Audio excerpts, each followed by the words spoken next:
Welcome to the Mounting Block. I'm Oriel. And I'm Marissa. We're here to inspire each other and, of course, you, our listeners, as we navigate the wild ride of rediscovering our love for horses while juggling work, kids, businesses, and a million other things. From tackling fears to finding time in between school drop-offs, spilt snacks, business meetings, and marriage, we're here to share the laughs, the lessons, and the occasional mishap in the saddle. So grab a coffee, a wine, maybe even a lead rope if you're game, and join us for honest, uninterrupted conversations, a bit of mum life mayhem, and a whole lot of encouragement. This is a Mounting Block. Let's get a leg over and join us for the ride.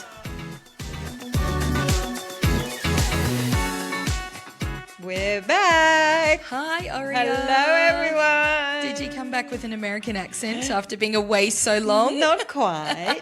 Not quite. I was away a while, wasn't You I? were away way too long. I think I was sending you messages by the third week going, okay, Come back. enough, thank you. So you pretty much took all of January in the States. All of it in the States. Amazing. We were very, very lucky. We had the most brilliant family holiday. We did some skiing in Lake Tahoe. We saw the amazing trees and cliffs of Yosemite and the snow. We did Disneyland and Legoland, and we popped down to Cabo and Margaritas. Margaritas. They do them differently in Mexico. I'm so jealous. They really do. So, you can have a couple of margaritas and still be fine. Yeah. In Mexico, you can have a couple of margaritas and it's hard to walk. It's my kind of margarita. I like it. Absolutely fabulous place. The whole trip was just amazing, and the kids had a wonderful time. We made some memories, some beautiful memories. Good. Meanwhile, you were here looking after Lainey and Hickory. Yes, we did a lot of horsey riding, and I had to be brave and do it on my own without you, which I did. And then also while you were away, I sort of bought us a float. You did, yes, because for our listeners, you may remember that at the end of last year we went float shopping and we hadn't quite found the perfect one, but we went and tested a few out. It was overwhelming. It was a whole lot of things. I get this WhatsApp message from overseas saying I found the one, and I was like, great, go ahead, do it. Next minute, we're waiting for it to arrive. Yeah. So it's not here yet. It's not here yet. I mean, nothing like remotely buying a float.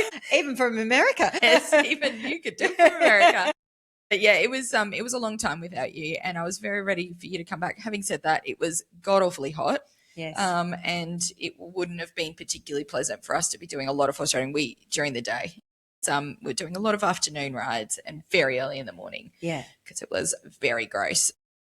But yeah, I got to look after them, and then you came home and gave Lainey a big cuddle. It was so lovely. And he just stood there taking it all in.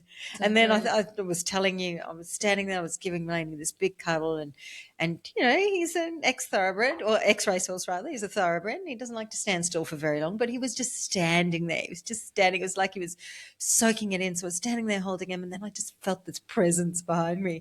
And I turned around, there's Hickory going, it's my turn. Where's my cuddle? Like a cuddle. Where's my cuddle? And she let you cuddle her for a whole of 2 seconds and then turned her bum? Maybe 3 seconds. It was longer than usual. It wasn't very long, but it was longer than usual. So we had that. Little chestnut mare for all those horse people out there. Yeah. Yeah. Very merry mare. Very merry mare. Very merry mare. But the other thing that I had happen in this time was we've entered 2026. Yep. And I had the realization, and it seemed to really dawn on me quite suddenly, that I was turning 44 during this year. I was talking to my well, I thought I was baby because I was talking to my girlfriend about this, and I said, I've just realized I'm turning 44. And she said, yeah, I know. I heard on your podcast you referred to yourself as 41 last year. You just got that wrong.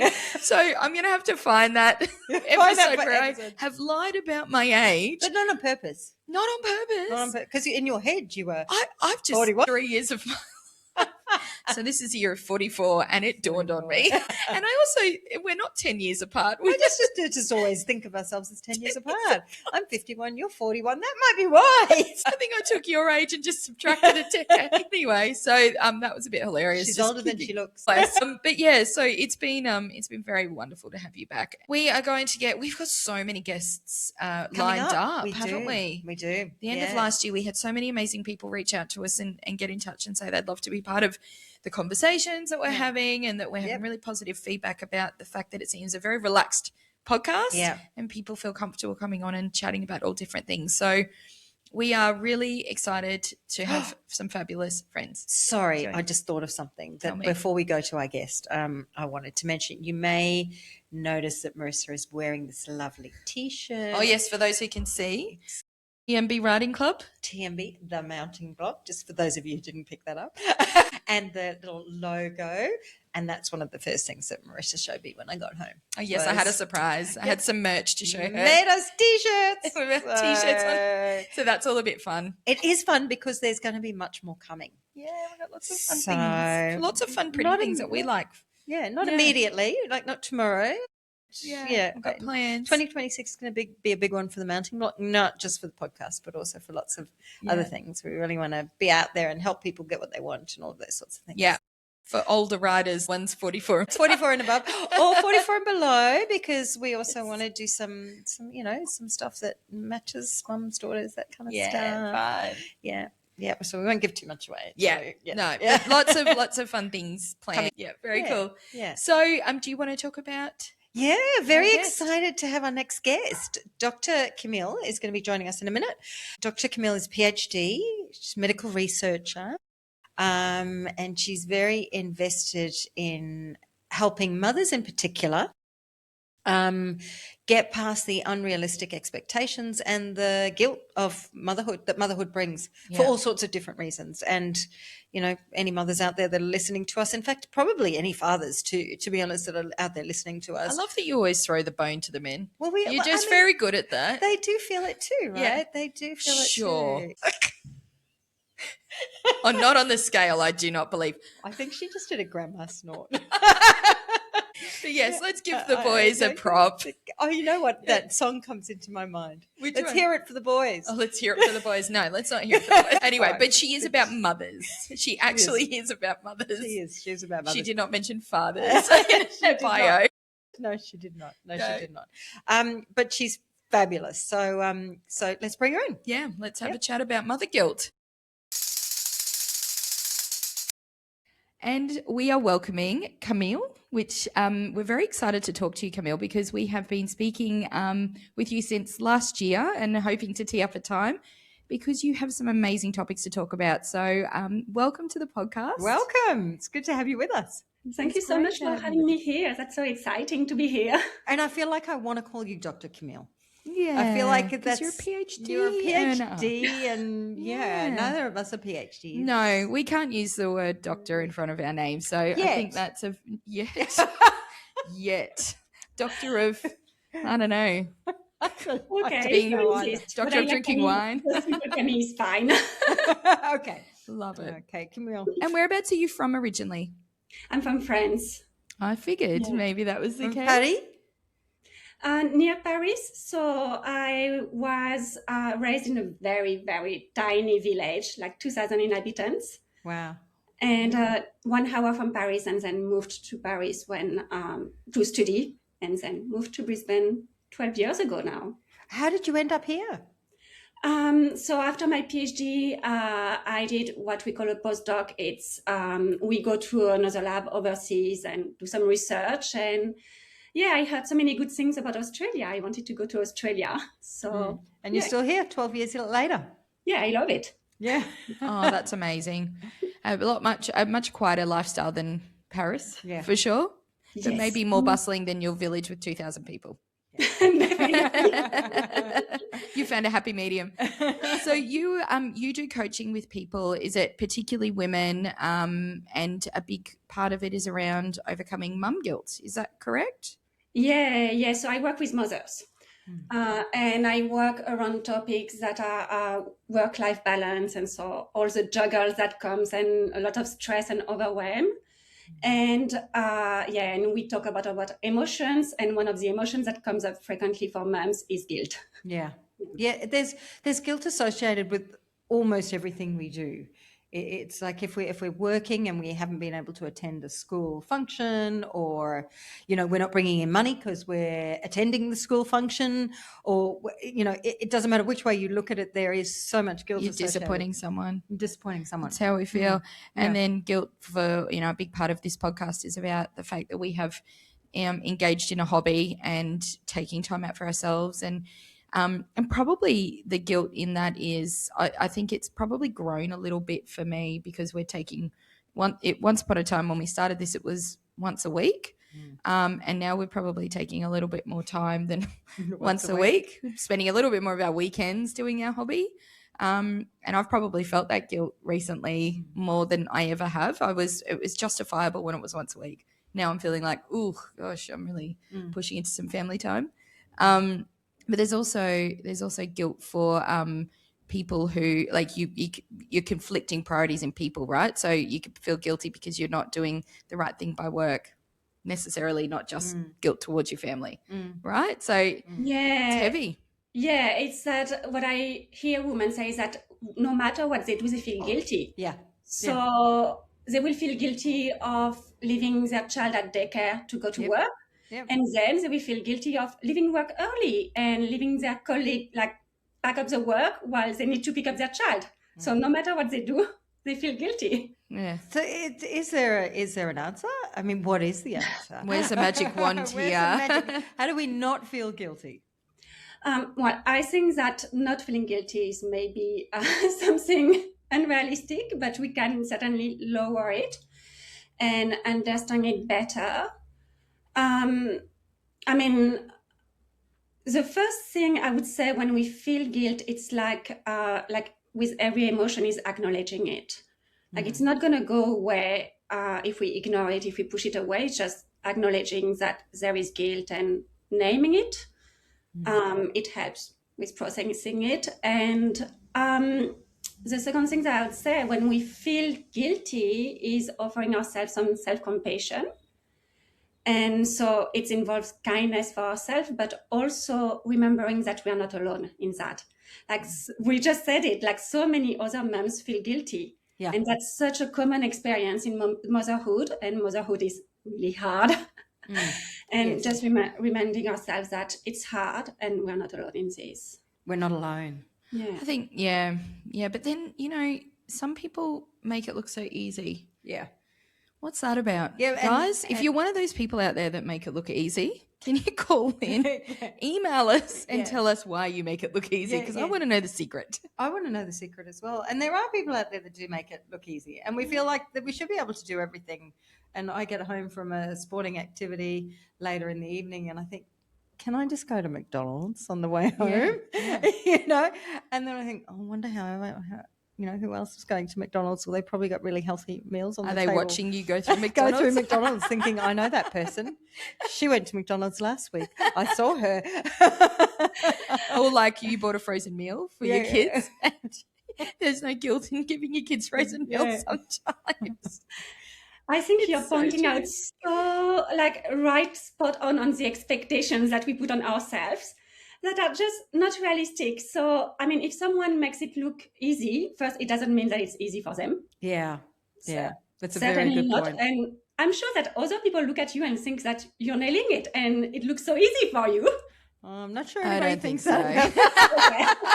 I think I look like a hot mess 99% of the time.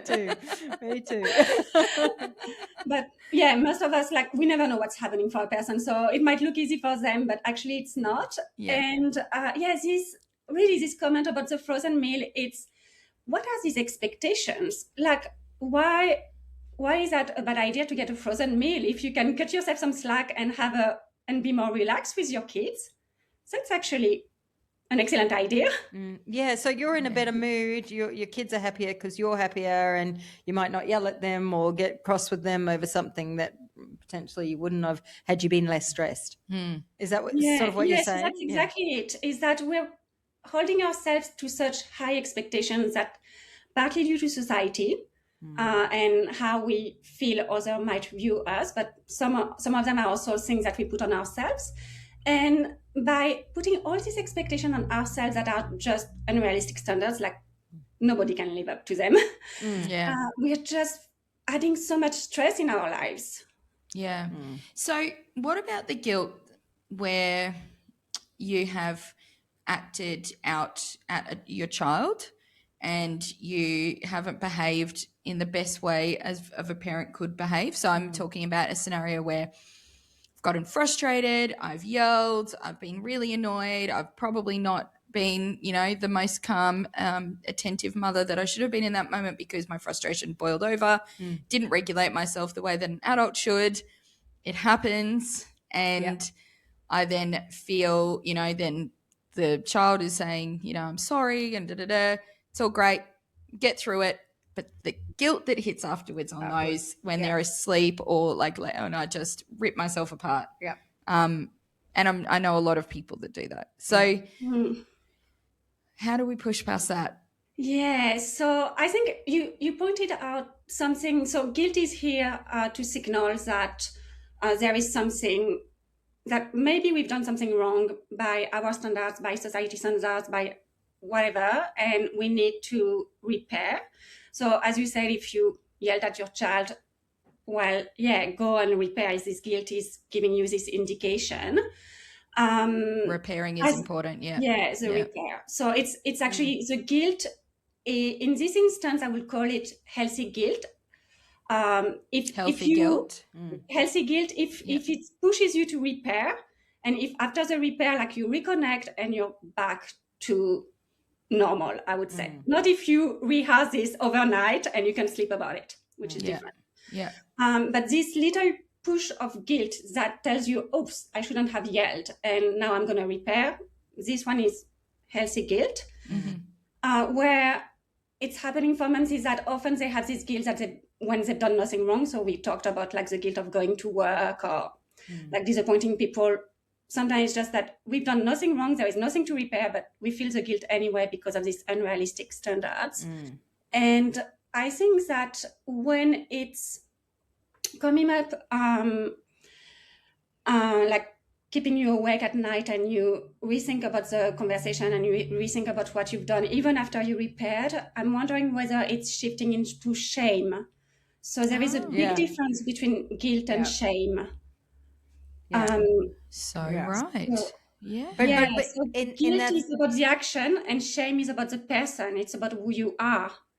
Yes, so, I should be better. I shouldn't have lost my mind like that. I should have been able to be the adult, regulate. I should have been the bigger person. That is totally in the shame space. You're so right. Is guilt and shame as easy to balance? I mean, if we're trying to get, sort of get into a space where we're not that hard on ourselves, is it harder when it's shame versus guilt, or?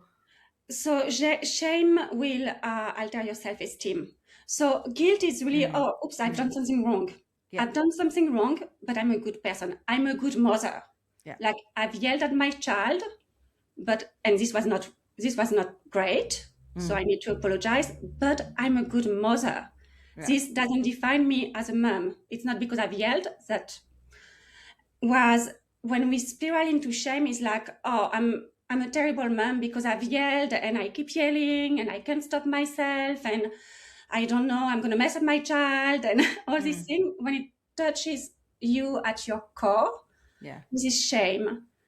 And in this instance, it's really reminding you that first, we're all human. And I can tell for myself, I yell at my kid and I feel terrible about that, but I do it. It's not good. And I apologize after.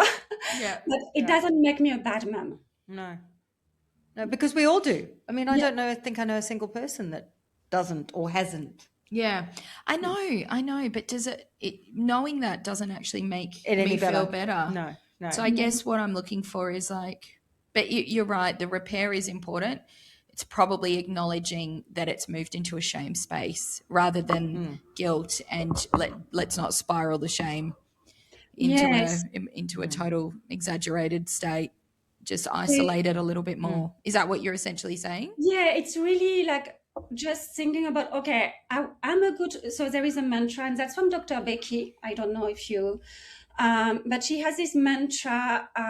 So first about children when they're tantruming, etc., to kind of dissociate the behavior from the person. So they're a good kid having a hard time when they're just being tantruming, and it's really hard, just reminding ourselves that they're a good kid, they're just having a hard time. And she has this same mantra for our ourselves as parents, and I think it helped me a lot. It's like, I'm a good parent having a hard time. Oh, that's good. I'm a good parent having a hard time. They're a good kid having a hard time. It's beautiful. I think that's excellent. I'm going to say that to myself tonight because I'm sure yelling's in my future tonight. I'm tired. No, they're going to be great. It's going to be great. I'm a good parent. I'm having a hard time. So with these mums that are coming to see you, because you say you work a lot with mothers, with these mothers that are coming to see you with these issues, how long as a coach does it take you to get through to them, to actually fully understand, you know, what you're saying, you know, what guilt is, what shame is, how to take those unrealistic expectations out of their lives so that there's not so much guilt or not so much shame? I would say it's really on a case-by-case basis. And the way that I work with women, it's in my coaching, we go with small steps. So what I've seen a lot with a lot of my clients, it's more the steps of taking time for themselves. And for high achievers, actually, it was really something like I work with a lot of women who just give everything to others around them. So their family will be the priority, and then there is work, and then they come last. And it's funny because just the fact that they've committed to me that they're going to do like this 20 minutes Pilates session during the week, because they committed to it, to someone else, they're going to do it. And this is small, but then this has a huge impact because they realize that they can take this time for themselves, and not everything is falling apart. And then they can build up on that. And I've seen it for many clients. It's just the fact that they could take a step back and work a bit less and have a bit more time for themselves and much more able to regulate themselves. Balance, yeah. And there'd be a lot of variables in a lot of those things, like, you know, finances and partner support, I imagine, and, you know, all those things, like the dads out there that tell them that they're babysitting their kids, their own children, you know. Yeah, actually, that. I want to talk about all this. So it's a whole another topic. Yeah, but I mean, with the women that I've been seeing, most of them, they have supportive partner. So, but even with a supportive partner, it's really hard because we've got this expectation that the mother is a default parent. Yeah. And we've got this idea that society feed us that we need to be there for our kids. We need to have the perfect home. We need to just devote everything to our kids. And so it makes it really hard for mothers to actually take time for themselves, for whatever it is, if it's like some personal project, something they want to develop outside, or just exercise or whatever. It makes it really hard for them to ask their partner to just stay alone with the kids for a little while, even though the partner most of the time will be really happy to just do that. So it's about asking for help. There is this guilt. Yeah, there is this guilt of, oh my gosh, I'm leaving my children. And usually it's when the children are smaller. So I think it goes with time. There is this guilt, even if the dad is actually supportive. So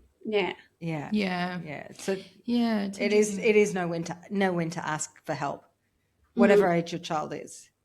So there is this ideology, and it was the term is intensive mothering ideology, and this was coined in the 90s by Sharon Hayes. And I mean, that was 30 years ago, but it's still really present. Can you say that again just a little bit slower, because your accent, I didn't quite catch every word there. Intense? Intensive mothering ideology. Okay, yeah. And so that's Sharon Hayes in the 90s. And that was, she brought that up, that was 30 years ago, but it's still there. She brought this up, that this is a very harmful ideology, because basically it's the idea that moms need to be 100% devoted to their children. So all their time, all their energy should go to their children. And they also need to be entirely fulfilled by their motherhood role. like, and Nope. this, Not, you, no, yeah, I can no. see No. your face is like, this is No. really harmful Yeah. because first it deprives you of a sense of self. Yep. But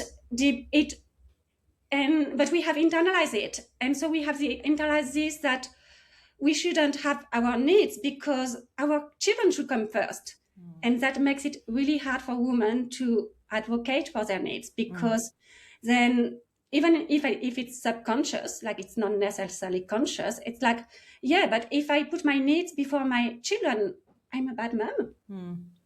I wonder sometimes though if it's not necessarily actively choosing to not put your own needs first. So I know, and I'll talk about myself for a minute, but I don't feel typically guilty for saying I need time or I need to go, spend time with my friends or whatever. I don't have that guilt.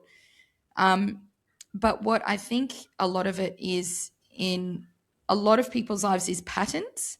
So the pattern has been, I've been a parent for 12 years. So there's patterns that have just formed in our lives where I am the default for so many things. And that's not because my husband isn't a great dad or a supportive husband or anything of those things. He's all of those things, but there's just a pattern that's formed. I suspect possibly because we're more capable and busier people get more tasks thrown at them. I'm just going to go with that. So over time, that's been a pattern. But I guess my point is, it's not necessarily conscious thought saying I need to, I don't want to do these things because I don't want to give all my needs to my children. It's just the way that our family has just fallen into that. And I imagine because I'm the woman, then that would be the case across a lot of families. Is that probably fair to say? And you sort of have to break that pattern?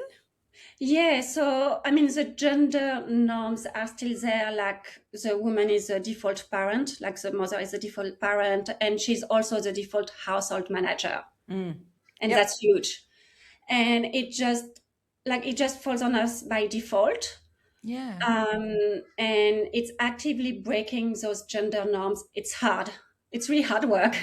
Do you know what's hard work? And I'm going to put this out here. I love my husband dearly, but I don't need to announce when I do the dishes or when I do the washing. Where you're going with that. I don't need to announce it to the family. I just do it. Yeah. But I get an announcement. The washing has been done today. Okay, cool. Okay. I actually actively don't say thank you because it pisses me off so much. And tomorrow? Will it be done tomorrow? Yeah. So it's so funny, just even that. And the difference. Yeah. So my question is that do you feel resentful for everything that you're doing and that doesn't get acknowledged? Yes, at times. Yeah, very much so. But I think the resentment comes more from, actually, we were having this conversation earlier. It comes more from the mental load that's the invisible stuff. So like, the share of the washing and the share of the dishes and the cooking of the dinner, it's pretty even split. We've kind of got that under control.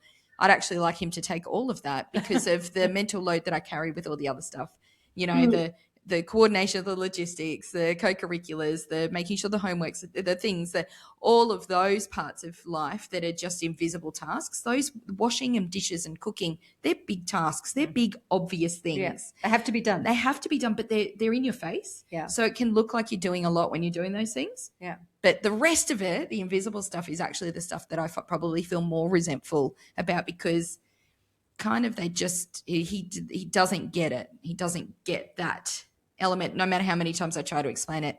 And I don't think I'm alone in that. No, you're not. Yeah, you're definitely not.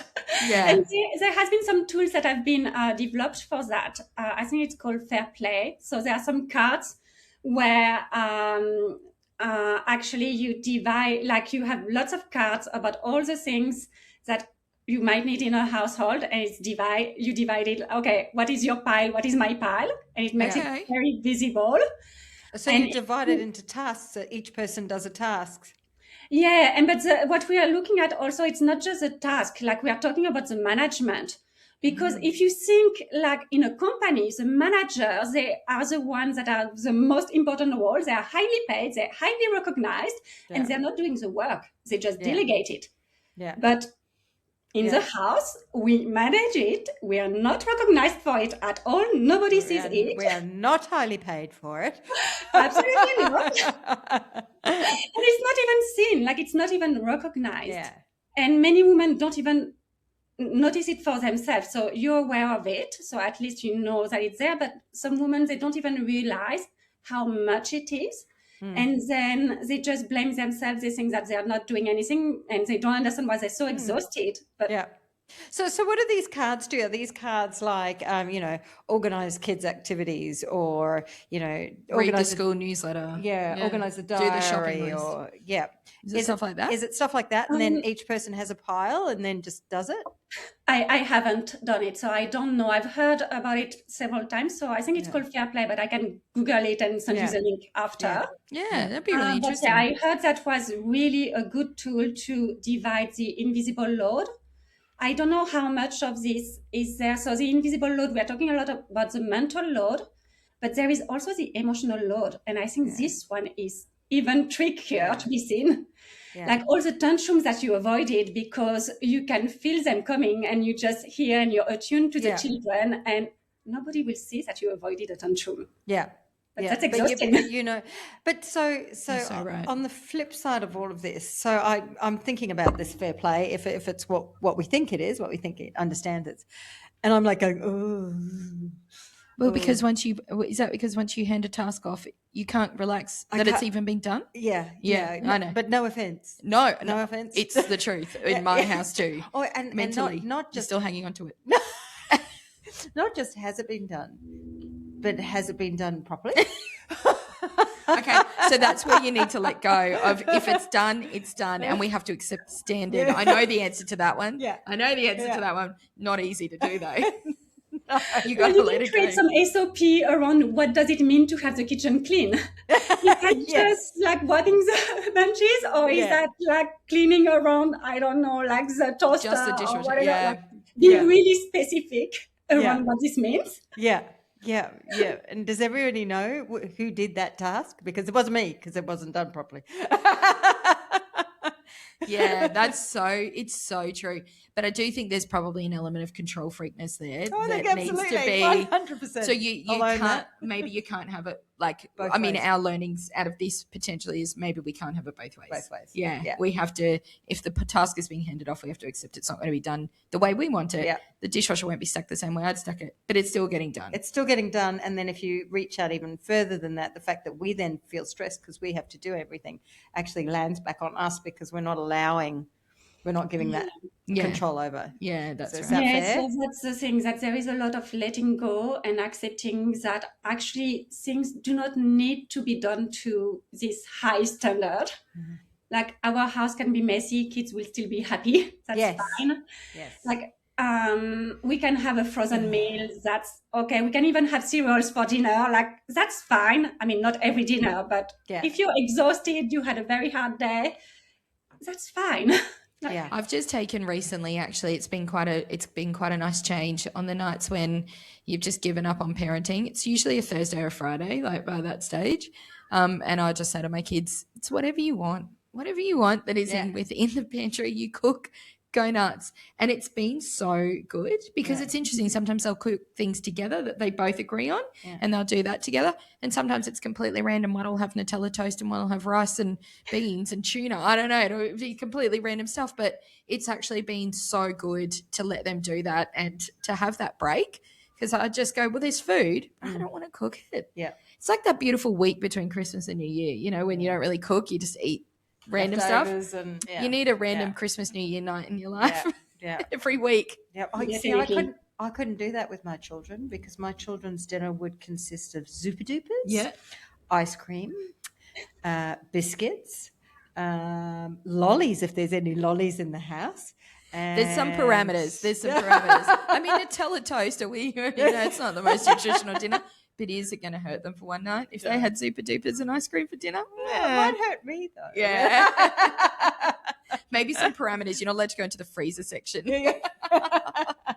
But I think there's some really good key takeaways out of this conversation though, Camille. I think so people just having the space to, see someone about it if the load is too big and they're feeling overwhelmed and they actually need to engage somebody. I think the fact that you offer that as a service is amazing, and I think so needed to be able to talk women through this challenging time. And it's not forever, and we'll all come out crazy at the end. I've got no doubt about it. Just get loopier by the year.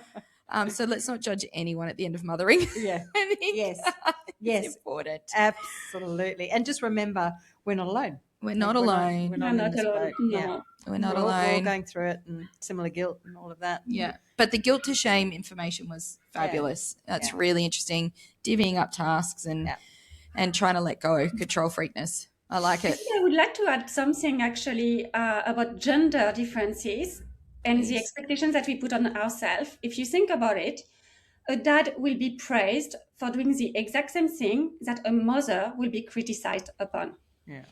Like if the dad gets a frozen meal at night, they cook dinner for their children, they're an excellent dad. As you say, as a mom, you will feel guilty about that. So true. So and true. this impact a lot. Yeah. Our self-esteem, how we feel about ourselves. Yeah. Everybody just needs to back off and live in their own lunchbox. Yep. Fast food at times is okay. At times is okay. Yeah. And just stop the expectations on ourselves. Be kinder to ourselves. Good. I'm going to fast food tonight. Thanks very much. Good. Yeah. I feel much better about the decision. You're having Macca's tonight. That's so good. I think we probably will too. Amazing. Dr. Camille, thank you so much. That was wonderful to have you with us today. We really appreciate you sharing your time. Absolutely. Well, thank you so much. It was lovely to be here. It was really lovely to chat. And we'll tag all of your information when we make this live on our socials. And thanks to everybody for joining us today. See you later. Thank you. Bye. Bye. Bye.